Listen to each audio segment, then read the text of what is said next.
मेरा नाम शेख फरीद है। मैं मुस्लिम समाज से बिलोंग करता हूँ। आप मुस्लिम समाज से बिलोंग करते हैं, यहाँ संत रामपाल जी महाराज जी का ज्ञान है, क्या लगता है आपको कि ऐसा ज्ञान समझना चाहिए?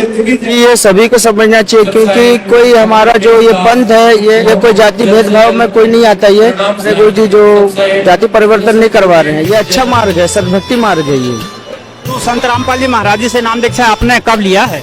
जी मैं सन 2018 में लिया हूँ और बंदी छोड़ संत रामपाल जी महाराज के दया से अभी तक भक्ति कर रहा हूँ और यहाँ सेवा में आया हुआ हूँ। क्या लगता है यहाँ कैसा माहौल दिखाया आपको? यहाँ तो मैं अपने मुंह से बयान नहीं कर सकता। यहाँ का माहौल जो है, देखो ऐसा भाईचारा, ऐसा माहौल मैंने आज तक कहीं नहीं देखा। हमारे मुस्लिम समाज में भी मैं नहीं देखा। मैंने यहाँ आने के बाद हमको ऐसा लगता है कि जैसे हम स्वर्ग में आ गए हैं, ऐसा लगता है हमको।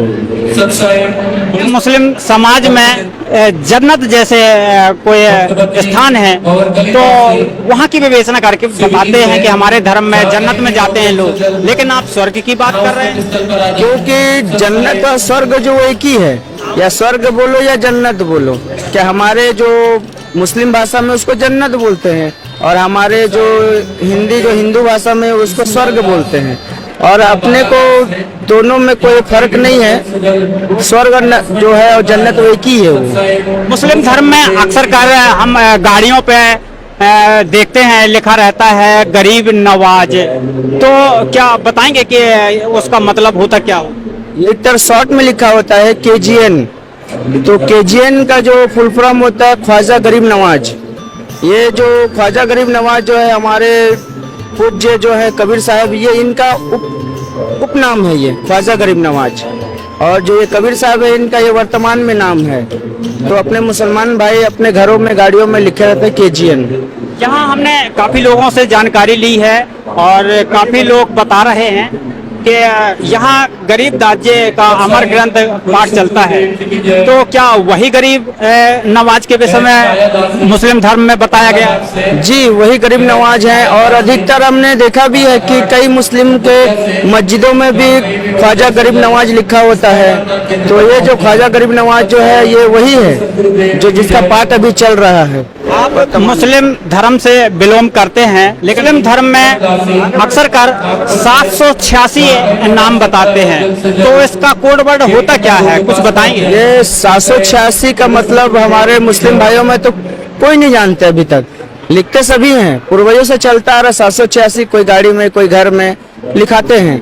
लेकिन ये 786 जो है, हमारे संत रामपाल जी महाराज जी ने इसको पूरा स्पष्ट बताया है कि स्वयं परमात्मा कबीर साहब धरती में आए थे और मोहम्मद साहब को 786 बार अपने जो सद्भक्ति जो सूक्ष्म वेद है उनके ज्ञान को बताकर आध्यात्मिक ज्ञान का प्रचार करने को कहे थे और अपने शरण में भी आने को कहे थे। ये 786 का मतलब यही है कि परमात्मा कबीर साहब ने मोहम्मद साहब जी को 786 बार ज्ञान बताया था। यहाँ हम जिससे भी जानकारी लेते हैं तो वो गीता की बात करते हैं, लेकिन फिर कुरान में लिखा क्या है जो आप जैसे लोग भी आते हैं? जी जैसे गीता और कुरान ये दोनों सेम है। कुरान जो है वो फारसी भाषा में लिखी गई है और गीता जो है अपना संस्कृत में लिखी गई है, लेकिन दोनों का जो ज्ञान है सेम है। हमारे गीता जी में लिखा गया ओम तत्सत, ये 3 मंत्र का बताया गया, 17 श्लोक 23 में बताया गया है कि ओम तत्सत ये जो है मंत्र जो है अपना सद्भक्ति करके इस मंत्र से हम उस लोक को जा सकते हैं। और वही कुरान में भी बताया गया है, उसमें मंत्र लिखा गया है उसमें ओम सिन काफ, जो फारसी भाषा में है। जो ओम तत्सत है उसी का सेम टू सेम वही ओम सिन काफ, जिस मंत्र को जब के मनुष्य अपने निज धाम को जा सकता है, जिसको संतों की भाषा में सतलोक बोला गया है। हमारे जो वेदों में प्रमाणित दिया गया है कि जीव हत्या जो महापाप है, जिससे आदमी को गति नहीं होती है। हमारे संत रामपाल जी महाराज जी ने बहुत अच्छा समाज सुधारक का कार्य कर रहे हैं। जैसे कोई भाई इस मार्ग में आता है तो वो बीड़ी, सिगरेट, गुटखा, दारू, जैसे मुर्गा, मछली, ये सारे चीज जो खाते थे वो लोग, वो यहाँ आने के बाद टोटली छूट जाते हैं। वो तो उनको छूटने का छोड़ो, वो उनका नाम भी नहीं लेते हैं। और एक तो जैसे कोई भाई जैसे उसके लिए सहयोग राशि मांगते हैं कि हम मुर्गे मछली या बीड़ी सिगरेट गुटखा लेंगे, हमको पैसे दो, तो उसके लिए 1 रुपया भी नहीं देते हैं। कितना मतलब सुधार आता है संत रामपाल जी महाराज से दीक्षा लेने के बाद। मैं सन 2018 में दीक्षा लिया हूँ और संत रामपाल जी महाराज जी के यहाँ पे समागम चल रहे हैं अभी 4 दिवसीय। तो उसी समागम में हम उपस्थित हुए हैं। यहाँ विशाल भंडारा चल रहा है, जो खुला भंडारा है कि कोई भी आए, यहाँ 1 रुपया शुल्क नहीं लगता। यहाँ पे आदमी जितने ही खाए और अपना दिन भर खाते रहे, 1 रुपया नहीं लगता है यहाँ पे। शेख फरीदास जी, आप मुस्लिम समाज से बिलोंग करते हैं, तो ऐसा आपके दिमाग में कौन सी बात आई जो आप संत रामपाल जी महाराज जी की शरण में आ गए? जी, मैंने करीबन 2014 से मैंने पुस्तक पढ़ी गीता तेरा ज्ञान अमृत। मैंने गीता तेरा ज्ञान अमृत को पूरी पढ़ी, तो उसमें मुझे गीता तेरा ज्ञान अमृत में 3रा पृष्ठ में मुझे मिला था कि ओम सिन काप, ये जो मंत्र है हमारे मुसलमान भाई बताते थे, इस मंत्र को सिर्फ अल्लाह ही आके बताते हैं यहाँ पे धरती पे, और दूसरा व्यक्ति कोई बता ही नहीं सकता। और ये मंत्र जो है पूर्ण मोक्षदायक है। इससे अपने को क्या है, यहाँ से रुखसत हो सकते हैं हम इस धरती से। तो मैंने वो पढ़ा। उसके बाद मैंने फिर धीरे धीरे एक भाई ने मुझे ज्ञान गंगा पुस्तक दी, तो मैंने ज्ञान गंगा को भी पढ़ा। तो ज्ञान गंगा पढ़ने के बाद मैंने जब देखा कि कुरान का उसमें आयत 25 और 52-59 में का प्रमाण दिया गया है, तो मैंने बोला ये तो हिंदू संत हैं और हमारे मुसलमान के कुरान के बारे में बता रहे हैं, तो जरूर कोई ना कोई बात है जरूर इनमें, तो जाके क्यों ना देखा जाए। तो मैंने जो भाई मुझे पुस्तक दिया था, मैंने उससे चर्चा किया और चर्चा करने के बाद मैं उनके साथ नामदान सेंटर गया और वहां जाने के बाद मैंने बंदी छोड़ संत रामपाल जी महाराज जी से दीक्षा ली मैंने। तो संत रामपाल जी महाराज जी से नाम दीक्षा लिया, तो फिर क्या आपको उस अल्लाह का पता चला? जी, पता तो चला कि धरती पे गीता में कुरान में प्रमाणित दिए गए हैं कि उस बाखबर संत जो इस चारों वेद का सार बताता है वो तत्वदर्शी संत है। और वो तत्वदर्शी संत से दीक्षा लेने से आप उस अल्लाह तक आप जा सकते हो, क्योंकि तत्वदर्शी संत ही उस अल्लाह का मार्ग बता सकता है। जो वो बाखबर संत रामपाल जी महाराज जी ने अल्लाह का मार्ग मुझे बताया, और ये मार्ग जो है वहाँ पूरा फिट बैठता है कि भाई हम वहाँ तक जा सकते हैं। और हम जैसे मुसलमान धर्मों में जो करते हैं, रोजे रखते हैं, नमाज पढ़ते हैं, और जैसे हम हलाल करते हैं, बहुत सारे हैं क्रियाएं, तो उस सारे चीज से हमको कुछ भी आना जाना नहीं है। हमने काफी यहाँ कवरेज किया है, जो यहाँ गीता का भेद बताते हैं, और गीता में तो प्रमाण है 4 अध्याय के 4 से श्लोक में बताया गया है कि उस तत्वदर्शी संत के खोज करना चाहिए। तो क्या कुरान में भी बताया गया है? जी, कुरान में भी प्रमाणित है कि वो बाखबर संत की आप खोज करो, उससे आप विनम्र हो के दंडवत करके उससे आप उस अल्लाह के बारे में जानकारी लो, जो आपको जन्म और मरण से छुटकारा दे सकता है। कुरान बताएंगे कि कुरान शरीफ में कौन से आयत नंबर के सूरत फुरकानी पर बाखबर की बात बताई है? जैसे अपन कुरान में जो 25 आयत है 52 से 59 तक में, उसमें पूरी जानकारी बताई गई है। क्या हमने इसके बारे में जानकारी हमें पता नहीं था। अब कुरान तो हम पढ़ते थे, लेकिन पढ़ते हुए हम निकल जाते थे, उसके मायने हम समझते नहीं थे, क्योंकि हमारे जो मुल्ला काजी है वो कभी हमें बताते नहीं थे उसके मायने कि इसका तर्जुमा क्या होता है, ये होता है, वो होता है, कभी नहीं बताते, बस पढ़ते थे निकल जाते थे। जब हमने संत रामपाल जी महाराज से दीक्षा लिया तो उन्होंने हमको कुरान खोल के पूरा दिखाया कि इसमें यह लिखा गया, इसमें यह लिखा गया है, और ऐसे करके हमने जब देखा तो हमको अंदर से पूरा विश्वास हुआ कि वाकई में संत रामपाल जी महाराज जी वो बाखबर संत हैं जो हमको अल्लाह तक की जाने की मार्ग बता सकते हैं। तब हमने दीक्षा ली। तो क्या आप बताएंगे कि बाखबर बोलते किसको? बाखबर बोलते उसको हैं जो